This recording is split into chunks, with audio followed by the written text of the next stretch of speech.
Sahabat yang mengasihi dan dikasihi Tuhan, hiduplah keluarga kecil terdiri dari ayah, ibu, dan seorang anak berusia 4 tahun tinggal di sebuah rumah kecil. Setiap malam selalu ada kewajiban si ibu membacakan buku cerita sebelum tidur. Alasannya agar si anak bisa bermimpi indah dan membawa imajinasi cerita itu di dalam tidurnya. Menjelang Natal, sang ibu mulai membacakan buku cerita bertemakan Natal. Salah satu cerita yang cukup menarik adalah kisah si Sinterklas. Diceritakan bahwa Sinterklas adalah sosok orang tua dengan rambut dan janggut putih, dengan pakaiannya yang serba merah. Sinterklas adalah orang yang baik. Dia akan mengabulkan semua permintaan anak-anak di seluruh dunia sebagai kado Natal asalkan menjadi anak yang baik selama 1 tahun terakhir. Jelas cerita itu membuat si anak menjadi sangat excited dan terbawa kisah itu di dalam mimpinya. Keesokan harinya, si anak mengambil kertas kosong dari meja kerja ayahnya sekaligus pensil untuk menulis.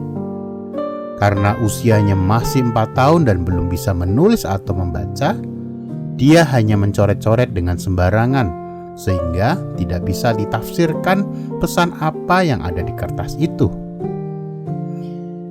Sambil melipat kacau, kertas itu diserahkan kepada ayahnya. "Ayah, tolong kirim surat ini kepada Sinterklas, karena aku selama 1 tahun tidak nakal," kata si anak itu. Sang ayah cukup terkejut dan merespon cepat dan berkata, "Oke, nanti aku kirim ya. Semoga tepat waktu. Boleh ayah lihat?" "Jangan ayah, itu rahasia. Ayah dan ibu tidak bisa membelikannya karena kita itu miskin. Biar Sinterklas aja yang kasih," jawab si anak. Karena ayah dan ibunya penasaran, dibukalah kertas itu diam-diam. "What? Apa ini? Aku gak ngerti dia minta apa." "Aduh ibu, gimana ini?" tanya ayah kepada ibunya. Dengan ringan si ibu menjawab, "Sudahlah, kita beli pohon Natal beserta hiasannya. Kita belikan saja coklat dan masukkan ke dalam kaos kakinya di belakang pohon Natal." Semua sudah terbeli pada tanggal 23 Desember pagi. Pohon Natal juga sudah terpasang dengan indah dan juga kaos kaki anaknya juga terpasang di belakang pohon Natal.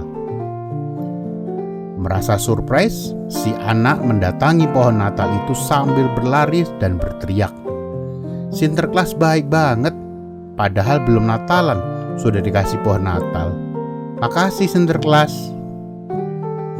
Ayah dan ibunya juga merasa senang melihat tingkah anaknya. "Oh, tapi kaos kakinya kok masih kosong ya? Mungkin Sinterklasnya mau kasih waktu malam Natal," kata si anak itu. Pada tanggal 25 pagi, bangunlah si anak itu, kemudian berlarilah dia ke pohon Natal sambil mengecek kaos kakinya yang tergantung.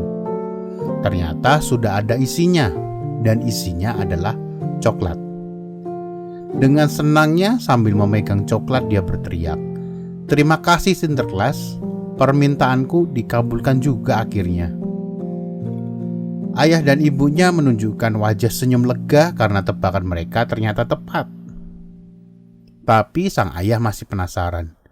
"Sebenarnya apa sih yang kamu tulis untuk Sinterklas?" Si anak sambil senyum-senyum berbahagia berkata, "Aku minta sama Sinterklasku supaya dia tidak usah datang ke rumah. Soalnya di rumah kecil mereka tidak ada cerobong asap. Jadi Sinterklas kasih aja kado ke ayah ibuku berupa uang, biar mereka saja yang belikan hadiahnya. Kalau Sinterklas kasih lebih uangnya, kita bisa merayakan Natal bersama-sama dan makan-makan enak. Tapi aku tahu kok Sinterklas itu tidak ada." Ayah dan ibunya terkejut mendengar jawaban anaknya. Dan ayahnya bertanya, "Jadi kamu selama ini tahu kalau Sinterklas itu tidak ada?"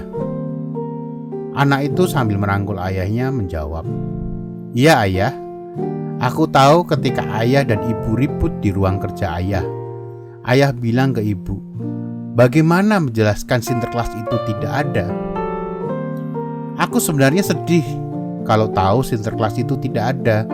Tapi ternyata kita punya pohon Natal dan ada kado coklat. Kalau bukan karena kerja kerasnya ayah, tidak mungkin kita punya semua ini." Ayahnya meneteskan air mata dan bertanya kembali, "Terus, kenapa kamu bilang terima kasih sama Sinterklas?" "Loh, aku itu terima kasihnya sama ayah loh. Ayah sudah jadi Sinterklasku.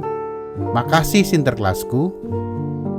Sahabatku, sebuah kisah nyata ini mungkin hanyalah sebuah cerita, tapi mengingatkan kita bahwa Natal bukan hanya sekedar Sinterklas, pohon Natal dan kado. Tapi Natal adalah memaknai kelahiran Yesus Kristus bersama keluarga yang Anda kasihi. Aku mengasihimu, kamu mengasihiku. Tuhan mengasihi kita semua.